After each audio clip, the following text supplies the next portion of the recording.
Bueno, voy a continuar con el desarrollo de esta serie, que es la conformación del Estado.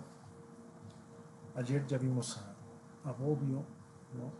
Vimos a Bobbio, ya vimos un poco a Maquiavelo. Obviamente el contenido que vemos de los autores pues es reducido a lo que nos interesa para entender la conformación del Estado, pero porque si nos ponemos a ver, pues no sé, a desarrollar los conceptos amplios que tiene cada autor, pues nunca terminamos, ¿no? Entonces lo que vamos a ver el día de hoy, a quien vamos a ver es a Hobbes. Parece un poco feo, ¿no? Pero o sea, si era en la imagen, era un poco visco, el típico gran bigote, la barba que tiene y el greñero, ¿no? Entonces Thomas Hobbes, él nació en 1588, murió en el 1679. Le decían el filósofo que nació con el miedo. Su origen es inglés. Vivió durante las sangrientas guerras civiles en Inglaterra, lo que explica por qué odiaba tanto el caos. Todos conocen a Hobbes, es uno de los más grandes filósofos, ¿no? Y obviamente es importante verlo en esta búsqueda de la conformación del Estado, de entenderlo, porque pues, Hobbes era el pesimista en este sentido, ¿no? De por qué se crea el Estado. Y él, su frase más conocida, pues es la de Homi, homini lupus, ¿no? Que es la de el hombre es el lobo del hombre. O sea, esta idea de que el hombre es quien se asesina a sí mismo, es quien se somete, quien se avasalla, quien se tortura, quien se aplasta a sí mismo, ¿no? Entonces, bueno, aquí empezamos con su biografía, como siempre, cuando su madre supo que la Armada Invencible Española se acercaba a las costas de Inglaterra. El susto fue tal que ella dio a luz prematuramente. Por eso Hobbes decía, el miedo y yo nacimos gemelos. Vivió hasta los 91 años, cosa que en esa época era un milagro. Decía que su secreto era caminar mucho y cantar en la ducha. Ahí está Thomas Hobbes, Visco. Contenido muy fácil, saqué simplemente 3 puntos de la lectura. De su lectura Leviatán. El primer punto habla del estado de naturaleza, que Hobbes dice que es la guerra. Para Hobbes, antes del Estado, es decir, antes de la creación del Estado, de su implantación, vivimos en un caos total, dice Hobbes, y aquí cita la frase Homo homini lupus. Es una guerra de todos contra todos. Como no hay leyes, todos tenemos derecho a todo, incluso al cuerpo de los demás, lo que hace que la vida sea pobre, brutal, desagradable y corta.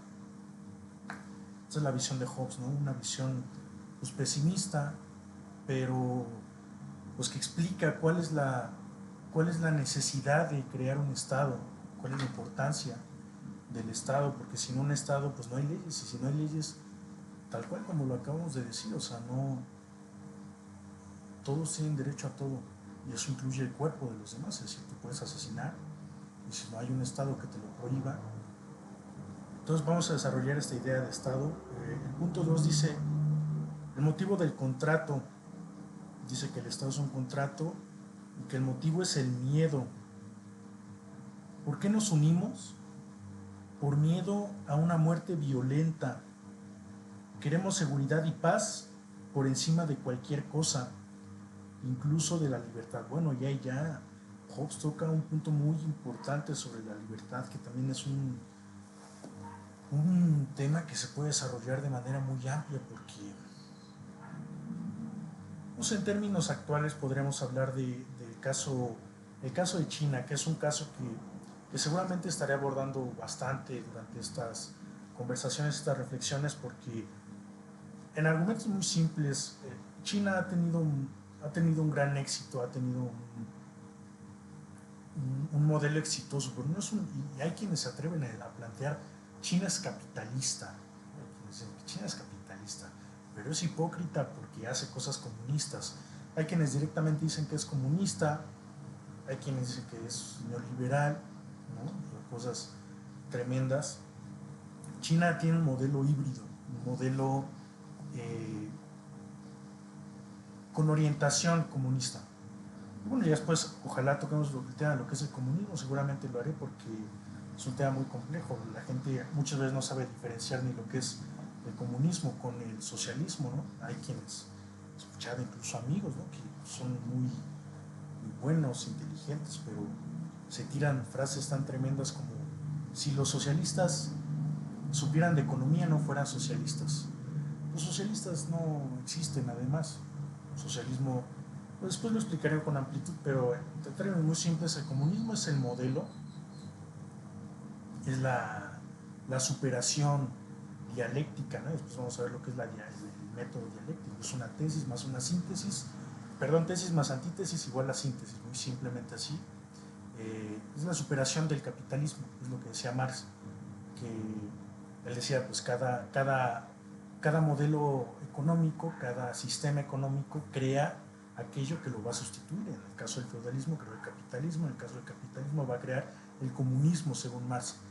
Y el socialismo es la etapa transitoria. Nunca ha habido países comunistas porque ni siquiera la Unión de Repúblicas Socialistas Soviéticas logró llegar al comunismo. Lo intentó, pero no lo logró. Actualmente no existe país que sea comunista. China tiene un modelo de mercado con orientación comunista. La cuestión es, pues muchos quienes empiezan a entender esto dicen, sí, pero China, pues, o sea, ¿cuánto es el 85%? Me parece un dato, ahorita lo traigo como de memoria, no lo he rectificado. 85% me parece las personas en China tienen casa. Nosotros no somos la generación sin casa. O sea, para tener casa está muy cabrón, ¿no? Entonces, China construye puentes hermosos, impresionantes, que reducen el tiempo de traslado de 2 horas a 20 minutos por costos menores de los de casas americanos. O sea, cosas. China es el futuro, ¿no? China es el futuro y el presente.